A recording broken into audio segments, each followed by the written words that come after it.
Hello student, welcome to my channel sermon lecture. जितने भी student class 10 में हैं इस वीडियो को लास्ट तक जरूर देखना, क्योंकि आज मैं आपको बताऊंगा क्लास 10 हिंदी में जो आपका गद्यांश और आपके बोर्ड परीक्षा में जो पद्यांश पूछा जाता है। ठीक है, गद्यांश और पद्यांश हल करने की ऐसी ट्रिक देखेंगे, अगर आप इनको देखोगे तो आप तुरंत हल कर दोगे। ठीक है, और अगर आप ऐसे बोर्ड परीक्षा में हल करोगे, ठीक है, ऐसे अगर आप लिखोगे बोर्ड परीक्षा में हल करोगे तो आपको फुल मार्क्स जरूर मिलेगा।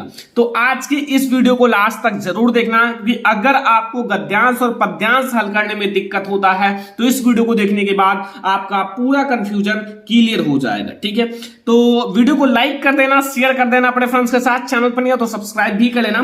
देखो, क्लास 10 में 6 मार्क्स का गद्यांश आता है और 6 मार्क्स का पद्यांश आता है, मतलब 12 यानी कि 12 मार्क्स के आपके गद्यांश और पद्यांश आते हैं, जो कि आपके लिए बहुत ही ज्यादा इंपॉर्टेंट है। ठीक है, तो आज मैं एक ऐसा गद्यांश लाया हूं जो बोर्ड एग्जाम के लिए सबसे ज्यादा इंपॉर्टेंट है। बोर्ड परीक्षा में कई बार पूछा गया है, लिखा हुआ है कि विश्वास पात्र मित्र, ठीक है, जीवन की एक औषधि है। हमें अपने मित्रों से यह आशा रखनी चाहिए कि वे उत्तम संकल्पों से हमें दृढ़ करेंगे, दोषों और त्रुटियों से हमें बचाएंगे, हमारे सत्य, पवित्रता और मर्यादा के प्रेम को पुष्ट करेंगे।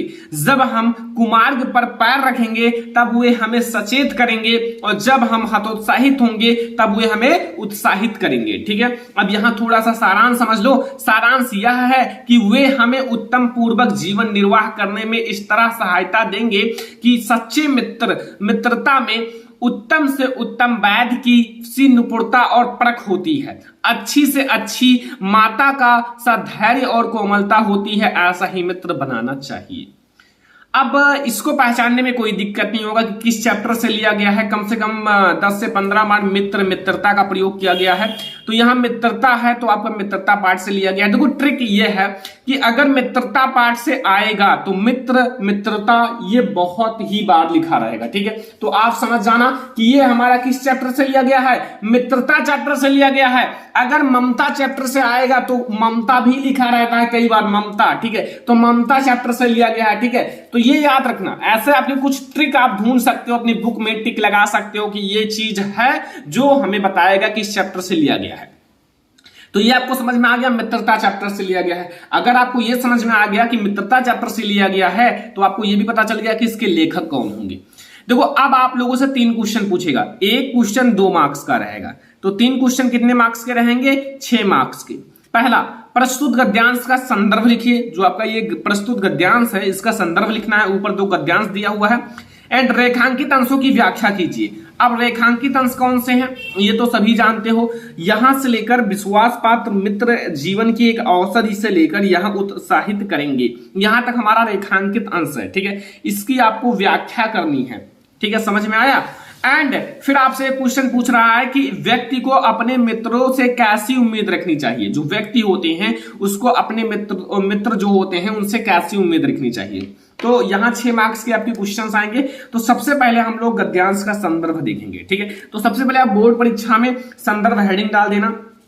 ठीक है, तो सबसे पहले हम लोग संदर्भ ही देखेंगे। अब देखो, बहुत सारे बच्चे संदर्भ ही गलत लिख देते हैं, तो संदर्भ आपको सही सही लिखना है ताकि आपको फुल मार्क्स मिले। इसको आप ब्लैक कलर से अंडरलाइन कर लेना अच्छे से। ठीक है, अब संदर्भ कैसे लिखोगे? सबसे पहले आपको यह पता है कि इस चैप्टर से लिया गया है, इसके लेखक कौन है, बस इतना पता है। तो आप ऐसे भी लिख सकते हो, लेखक का नाम और हमारा जो मतलब पाठ का नाम, पहले पाठ का नाम फिर लेखक का नाम। लेकिन सही तरीका मैं आपको अब बताऊंगा। ठीक है, ऐसा जैसा मैं बताऊंगा वैसा लिखना। देखो, सबसे पहले आप लिखना प्रस्तुत गद्यावतरण। जो हमारा ये मतलब प्रस्तुत गद्यांश है या फिर आपका ये गद्यावतरण है ना, तो प्रस्तुत गद्यावतरण लिखना। ठीक है, अवतरण,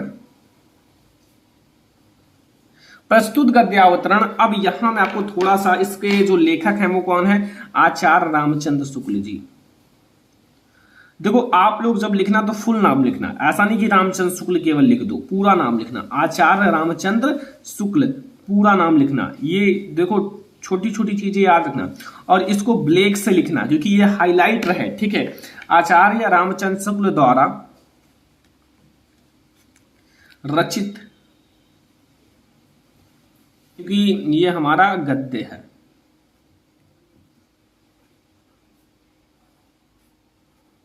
लिखित और हमारी जो हमारा लिखित एवं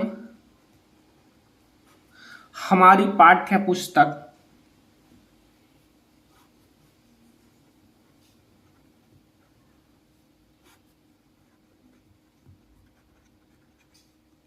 हमारी पाठ्य पुस्तक।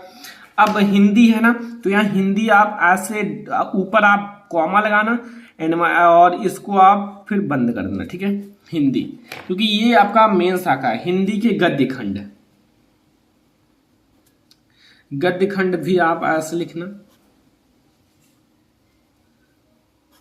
गद्य खंड, ठीक है। हिंदी के गद्य खंड में संकलित किस चैप्टर से लिया गया है बच्चों? देखो बहुत सही तरीका मैं आप लोगों को बता रहा हूं, ठीक है। संकलित, और इस चैप्टर का नाम है मित्रता, और मित्रता क्या है? एक निबंध है, ठीक है, मित्रता। तो मित्रता को विलेख से लिखना, जो कि मैंने बताया है पहले ही। पाठ का नाम और लेखक का नाम मित्रता नामक निबंध से लिया गया है या फिर अवतरित है, ठीक है।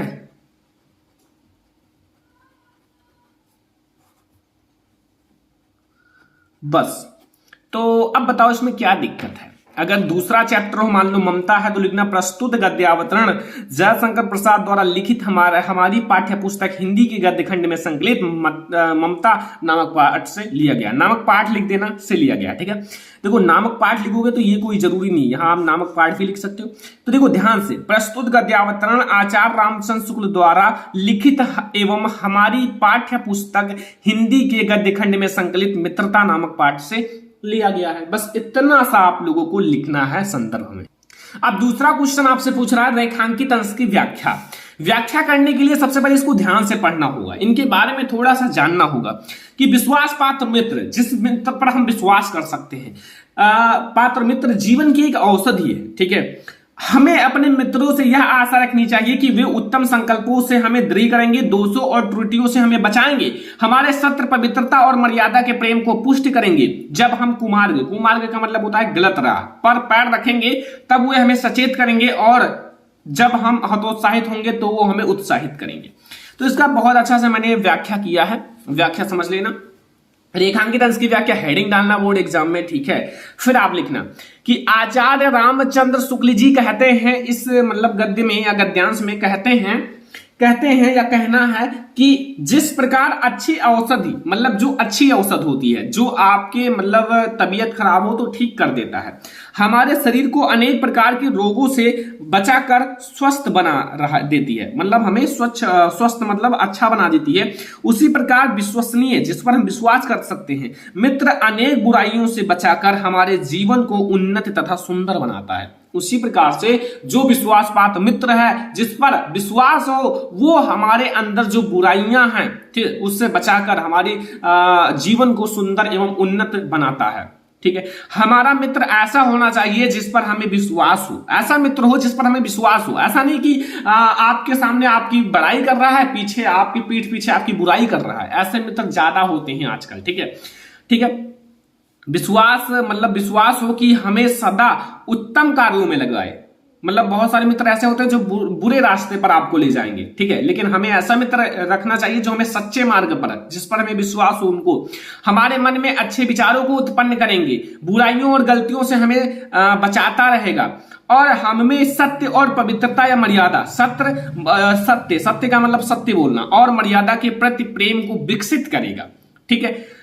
उनमें किसी तरह की कमी नहीं आने देगा, मतलब कोई तरह की कमी नहीं आने देगा। यदि हम बुरे मार्ग पर चलेंगे तो वो हमें उससे हटाकर समार्ग मतलब सही मार्ग पर चलने की प्रेरणा देगा, और जब कभी निराशा उत्पन्न होगी तो वह आशा का संचार कर अच्छे कार्यों के प्रति हमें क्या करेगा, हमारा उत्साह बढ़ाएगा, ठीक है बच्चा पार्टी। तो ये हमारा हो गया रेखांकित अंश की व्याख्या। इसी को बढ़ा चढ़ाकर अच्छे से जो भी आपके मन में आए मित्र के बारे में लिखते चले जाओ। जैसे सत्य, पवित्रता और मर्यादा के प्रेम को पुष्ट करेगा, ऐसा लिख दो। अच्छे मित्र जो होते हैं वे में हमें मतलब सत्य के प्रति और पवित्रता और मर्यादा के प्रति हमें क्या करते हैं, मतलब विकसित करते हैं, ठीक है। ऐसे आप कुछ भी लिख सकते हो थोड़ा सा, ठीक है। यहाँ देखो, व्यक्ति को अपने मित्र से कैसी उम्मीद रखनी चाहिए, तो इसी में लिखा हुआ है व्यक्ति से हमें मित्र से कैसी उम्मीद रखनी चाहिए, इसमें आप देखोगे तो मिल जाएगा। जैसे यहाँ मैं आपको लिखकर थोड़ा बड़ा लिखा हूं, क्योंकि मित्र के बारे में जितना लिखोगे उतना ही कम है, लेकिन विश्वसनीय अच्छे मित्र के बारे में। व्यक्ति को अपने मित्रों से यह उम्मीद रखनी चाहिए कि वे उत्तम कार्यों की ओर प्रवृत्त करेंगे, मन में अच्छे विचारों को उत्पन्न करेंगे, विचारों और गलतियों जो बुराइयों और गलतियों से हमें बचाएंगे, सत्य, पवित्रता और मर्यादा के प्रति विकसित करेंगे। बस इतना सा आपको करोगे, बोर्ड एग्जाम में 6 मार्क्स आपको एग्जामिनर दे देगा। तो क्या दिक्कत है, इतना सा लिखने में आपको 6 नंबर मिल जाए, काफी आसान है, ठीक है। तो इसको आप थोड़ा सा ऐसे 2, 3, 4, 5 जो इंपॉर्टेंट है उसको देख लो। वैसे मैं आपको और सारा भी कराऊंगा जो बोर्ड एग्जाम के लिए इंपॉर्टेंट है, लेकिन अगर आप खुद से देख लोगे तो भैया और अच्छा रहेगा और आप और अच्छे से बोर्ड एग्जाम में लिख कर आओगे, ठीक है। वैसे मैं आपको पूरा जितने भी आपके मोस्ट इंपॉर्टेंट गद्यांश है, पद्यांश है, सबको पढ़ाने वाला हूं, इसलिए चैनल को सब्सक्राइब करके रखो, ठीक है। ये हमारा है, सबसे पहले मैंने आपको गद्यांश बता दिया, अब हम लोग देखेंगे पद्यांश। तो पद्यांश में कुछ नहीं है, पद्यांश बहुत छोटी चीज है, ठीक है। अगर एक चीज है, पद्यांश में आपको अर्थ समझना जरूरी है। मतलब एक होता है जैसे आपका इंग्लिश टू हिंदी अनुवाद करते हो, उसी तरह से हमें इसका अनुवाद मतलब पढ़ लेना चाहिए एक बार हिंदी में, ठीक है। जैसे लिखा हुआ है, सुनि सुंदर बैन सुधारक साने सयानी है जानकी जानी भली, तिरछे करी नैन दहसेन तिनिहे समुझाए कछु मुस्काई चली, और तुलसी तेह और सोहे सब अवलोकत लोचन लाहु अली, अनुराग तराग में भान उदय बिकसी मनु मंजुल कंज कली। देखो ये कोई साधारण छोटी छोटी चीजें हैं, लेकिन साधारण आपकी हिंदी नहीं है, थोड़ी सी आपको मतलब अलग टाइप का, संस्कृत टाइप का लग रहा होगा, तो इसका आपको थोड़ा सा अनुवाद पता होना चाहिए तो ज्यादा अच्छा रहेगा। आपकी बुक में दिया हुआ है, आप पढ़ सकते हो। अगर आपकी पढ़ने की इच्छा है, अंदर से पढ़ने के लिए आग है, तो फिर आप उसको बुक से पढ़ सकते हो, कोई दिक्कत नहीं। आपकी बुक में दिया हुआ है, अगर आपके पास गाइड है तो गाइड में दिया हुआ है, ठीक है। अब हम इसका देखेंगे। सबसे पहले ये पता है, तो ये तो आपको पता चल गया, तुलसी लिखा हुआ है बच्चा, तो तुलसी लिखा हुआ है तो इसके कवि कौन है? तुलसीदास जी है। कौन है? तुलसीदास जी। अब देखो, अब आपका एक चैप्टर है कौन सा, आपका वन पथ पर, या फिर आप एक साथ कहोगे तो ये आपका है धनुष भंग वन पथ पर। इसमें 2 चीजें हैं, एक तो धनुष भंग है, एक वन पथ पर। तो ये आपका वन पथ वाला शीर्षक है, ठीक है, चेक कर लेना, आपकी बुक में है, ठीक है। अब इसको एक बार ध्यान से पढ़ो, और अगर आप बहुत ध्यान से पढ़ोगे तो इसका अर्थ आपको पता चल जाएगा।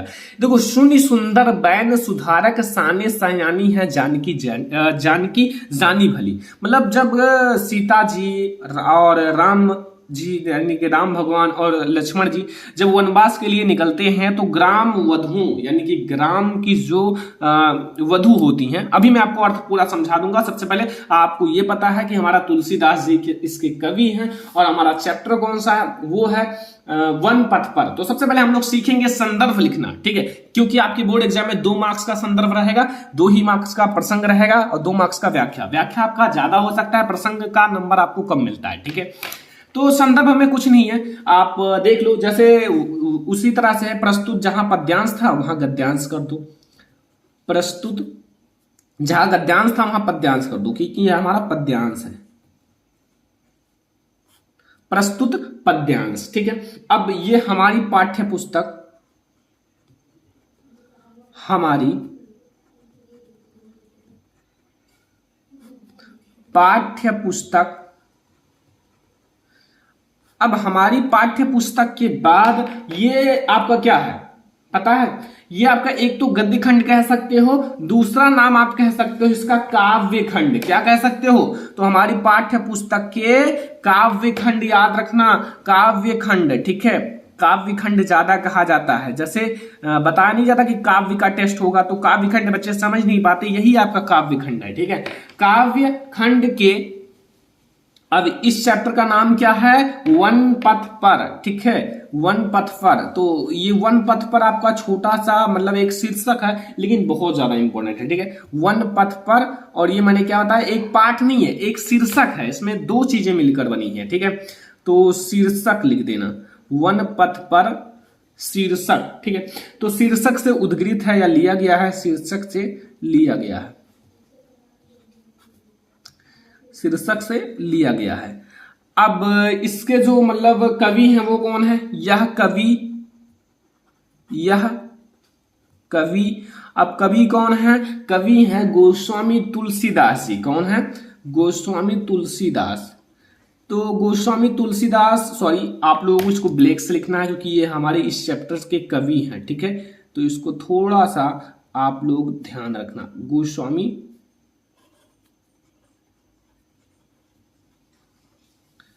तुलसीदास, ये आपको ब्लैक से लिखना है क्योंकि ये इस चैप्टर की कवि हैं, तो ये आपको याद रखना है, ठीक है।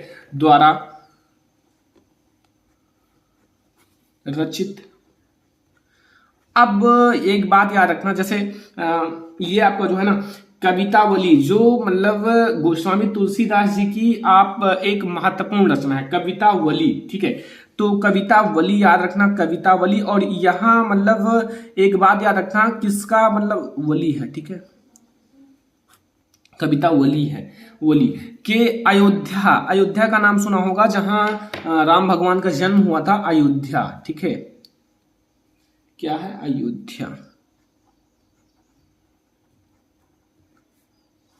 अयोध्या, ठीक है। अयोध्या कांड, जो अयोध्या में जो मतलब जैसे वनवास हुआ, ये सारी चीजें जो अयोध्या कांड से लिया गया है, ठीक है। अब इसको आप लिखो या ना लिखो, मैं तो थोड़ा सा डिटेल में बता रहा हूं कि आप लोगों को ज्यादा बेटर समझ में आ जाए, लेकिन आप इसको नहीं भी लिख सकते हो, गोस्वामी तुलसीदास द्वारा रचित है, बस इतना कर सकते हो, कोई दिक्कत नहीं। आपको पाठ का नाम, लेखक का नाम पता चल गया है, बस एग्जामिनर को यही सबसे ज्यादा बड़ी बात है। तो प्रस्तुत पद्यांश हमारी पाठ्य पुस्तक के काव्य खंड के वन पथ पर शीर्षक से लिया गया है। यह कवि गोस्वामी तुलसीदास द्वारा रचित कवितावली, याद रखना, कवितावली के अयोध्या कांड से लिया गया है, ठीक है। अब बच्चों हम लोग देखेंगे प्रसंग क्या है ना, कि मतलब जो आपका पद्यांश दिया होता है उसका एक छोटा सा भाग कर दो। जैसे लिखा हुआ है, इन पंक्तियों में ग्राम वधुएं, जो ग्राम की मतलब वधु हैं, महिलाएं हैं, के प्रश्न का उत्तर देती हुई सीता जी अपने मतलब हाव भाव से ही राम के विषय में सब कुछ बता देती है। मतलब कुछ मुंह से नहीं बोलना है, अपने इशारों से, अपने हाव भाव से सीता जी राम जी के बारे में बता देती हैं कि ये राम जी हमारे कौन हैं, ठीक है। तो अब हम लोग देखेंगे इसका व्याख्या। तो व्याख्या करने से पहले मैं आपको बता दूं, एक बार पढ़ लेना तो बहुत अच्छा कर लोगे। लिखा, सुनी सुंदर बैन सुधारक साने सयानी है, जानकी जानी भली तिरछे करी नयन दहसेन तिन्ह, और समुझाई कछु मुस्काई चली तुलसी ते हैं सोह सबे, और लोकत लोचन लाहु अली एन अनुराग तराग में भान उदय बिगसी मनु मंजुल कंजकली, ठीक है। थोड़ा सा साथ में पढ़ोगे तो ज्यादा बेटर रहेगा। अब मैं आपको थोड़ा सा व्याख्या समझा देता हूं, व्याख्या बहुत अच्छा है, एक बार ध्यान से सुनो। देखो, जो ग्राम की वधुएं हैं, ग्राम की वधुएं में राम के विषय में सीता जी से पूछा। मतलब जब राम जी, सीता जी, लक्ष्मण जी जा रहे थे तो सीता जी से जो ग्राम की वधुएं हैं, गांव की महिलाएं हैं, वो पूछा कि ये मतलब कौन है, ये सांवले, मतलब जो राम जी हैं, सांवले और सुंदर रूप वाले तुम्हारे क्या लगते हैं, ठीक है। तो ग्राम की वधुओं की अमृत जैसी मतलब मधुर वचनों को सुनकर चतुर सीता, ठीक है जी, उनके मनोभावों को समझ गई। मतलब चतुर सीता जो थी वो समझ गई कि इन ग्राम की वधुएं हमसे क्या पूछना चाहती हैं। तो सीता जी ने उनके प्रश्न का उत्तर मुस्कुराहट तथा संकेत भरी दृष्टि से दे दिया। मतलब उनको कुछ बोलना नहीं पड़ा, अपनी मुस्कुराहट और संकेत भरी दृष्टि से ही उनके प्रश्नों का उत्तर दे दिया। और फिर क्या हुआ, दे दिया, उन्हें मुख से कुछ बोलने की आवश्यकता नहीं पड़ी। उन्हें स्त्रोजित लज्जा के कारण केवल संकेत से ही राम के विषय में समझा दिया कि ये मेरे पति हैं, कि ये मेरे पति हैं। तुलसीदास जी कहते हैं कि सीता जी के संकेत को समझकर सभी सखियां राम के सौंदर्य को एकटक देखती हुई अपने नेत्रों को लाभ प्रदान करती हैं। मतलब अपने नेत्रों को लाभ प्रदान करती हैं कि आज हमें भगवान श्री राम का दर्शन हुआ है, ठीक है। तो अभी थोड़ा सा और है, थोड़ा सा और समझिए कि उस समय ऐसा प्रतीत हो रहा था, कि मानो प्रेम के सरोवर में राम रूपी सूर्य का उदय हो गया हो। मतलब जो प्रेम का सरोवर है उसमें राम रूपी सूर्य का उदय हो गया हो, और ग्राम वधुओं ने नेत्र रूपी कमल की सुंदर कलियां खिल गई हो, ठीक है बच्चा। तो ये हमारा हो गया गद्यांश और पद्यांश। देखो सॉल्व ऐसे ही करना है बोर्ड एग्जाम में जैसा मैंने बताया है। जितने गद्यांश मैंने बताया, एक गद्यांश एक पद्यांश, लेकिन दोनों इतना ज्यादा इंपॉर्टेंट है, हो सकता है कि बोर्ड एग्जाम में आप में यही देखने को मिल जाए। तो इस वीडियो को ज्यादा से ज्यादा लाइक कर देना, शेयर कर देना अपने फ्रेंड्स के साथ। चैनल पर नहीं आए हो तो सब्सक्राइब भी कर लेना। आगे हम लोग और बहुत सारे इंपॉर्टेंट गद्यांश पद्यांश देखेंगे और हम लोग लगातार हिंदी, इंग्लिश, मैथ सारे सब्जेक्ट की तैयारी करेंगे। तो चैनल पे नए हो सब्सक्राइब कर लो, ठीक है, शेयर कर दो अपने फ्रेंड्स के साथ। चलो फिर मिलते हैं नेक्स्ट इंपॉर्टेंट वीडियो में, तब तक के लिए धन्यवाद।